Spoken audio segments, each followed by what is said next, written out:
நான் இருந்த ஒவ்வொரு மணித்துளியும் மரணப்படுக்கையிலும் மறக்காத கண்மணியே.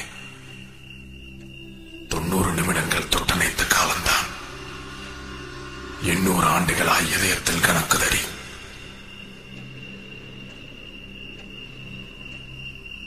பார்வையிலே சில நிமிடம், பயத்தோடு சில நிமிடம், கட்டி அணைத்தபடி கண்ணீரில் சில நிமிடம், இலக்கணமே பாராமல் எல்லா இடங்களில் முத்தங்கள் விதைத்த மோகத்தில் சில நிமிடம். உன்னோடு நான் இருந்த ஒவ்வொரு மணித்துளியும் மரணப்படுக்கையிலும் மறக்காத கண்மணியே. எது நியாயம் எது பாவம் இருவருக்கும் தோன்றவில்லை. அது இரவா அது பகலா அது பற்றி அறியவில்லை. யார் தொடங்க யார் முடிக்க ஒரு வழியும் தோன்றவில்லை. இருவருமே தொடங்கிவிட்டனர்.